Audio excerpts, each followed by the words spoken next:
In essence, a bond is simply an IOU, where the borrower, called the issuer, borrows money from a lender, the investor. So a company needs to borrow £500 million. It therefore issues a bond. Investors buy the bond, thereby loaning money to the issuer. Governments, public entities and companies typically issue bonds. And as a financial instrument, they have been around for millennia. The main reason why an issuer will choose to issue a bond rather than borrow the money directly from a bank is that the amount the issuer needs to borrow is larger than the amount they could borrow from a single bank. So the issuer borrows the money by issuing a bond. With a bond, multiple investors each lend the issuer a fraction of the total issued amount.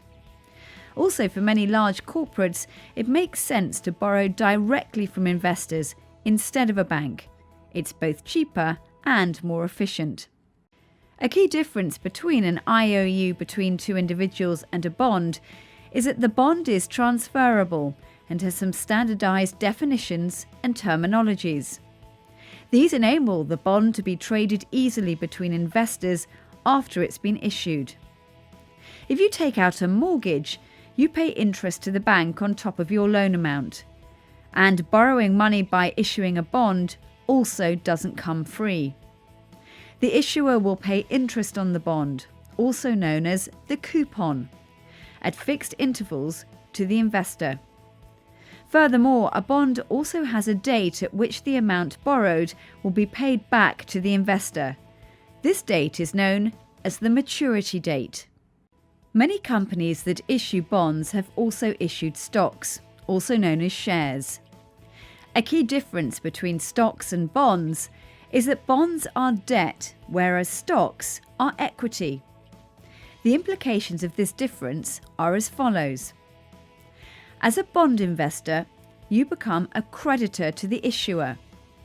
This means that you would have a higher claim on the issuer's assets than stockholders would. So, in case of bankruptcy, the bondholders would receive payment before the stockholders. Because bondholders are simply creditors to the issuer, they don't have voting rights, unlike stockholders. Neither do bondholders have the right to receive any dividends paid by the issuer to the stockholders.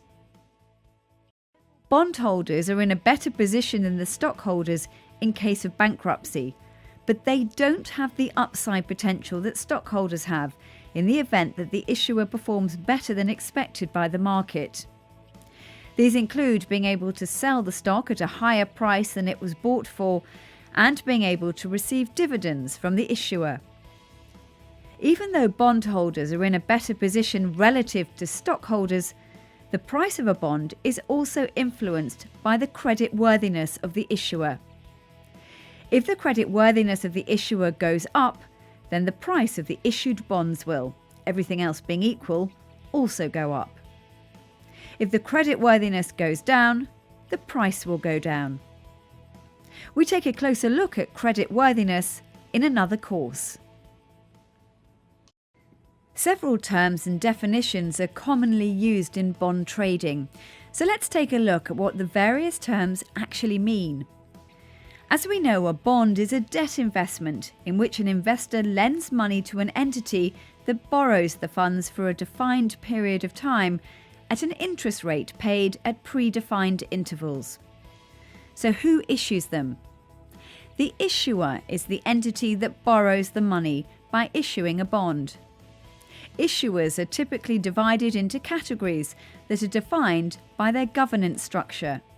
These are supranationals, for example, the World Bank and the European Development Bank. Governments, for example, Germany, Brazil, and Russia. Municipalities, for example, the city of Buenos Aires. Corporations, for example, Gazprom, Volkswagen, and Petrobras. Banks, such as Deutsche Bank and Citigroup. The investor is the person or entity buying the bond. He or she pays a price when buying the bond and receives interest at predefined intervals. If the investor holds the bond until it expires, they'll also receive the invested nominal value at maturity. The bond principal is also referred to as the face value or par value.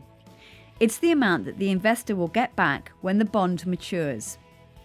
Typically, bonds are issued with a minimum total principal amount of 250 million euros or dollars. The most frequent issued amount is between 250 and 750 million euros or dollars. But some large corporations have issued bonds with a principal amount of 2 billion euros or dollars. Interest is also known as the coupon. This term defines the rate of interest that's paid on the bond by the borrower. The most common types of interest are fixed or floating. A bond with a fixed coupon pays the same rate of interest throughout its life at fixed intervals, typically once a year or semi-annually.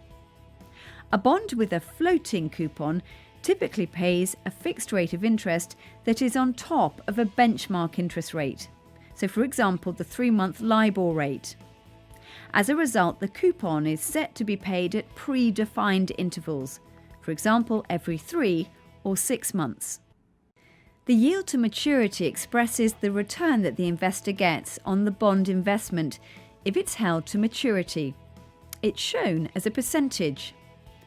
The yield to maturity equals all the interest payments the investor will receive, plus any gain or loss between the price the bond was bought at and the repayment price, which is usually 100. The formula assumes that the investor will reinvest future coupon payments at the same rate as the current yield on the bond. Now note that the yield of a bond is inverse to its price. So as bond prices rise, bond yields fall. And we'll discuss this in more detail in another course. Repayment, also known as the instalment of the bond, can be made in various ways. The most commonly used is the bullet type repayment, which applies to 90% of all issued bonds. With bullet type bonds, the principal is paid back in one amount at maturity. Bonds are either traded via an exchange or over the counter, which is also known as OTC. Bonds are usually listed on an exchange, but unlike equities, their liquidity is poor, so the trading is done OTC. In a later chapter, we'll take a closer look at how bonds are traded OTC. So let's summarise what you've learned. Bonds are debt instruments where the issuer borrows money from the investor who buys the bond.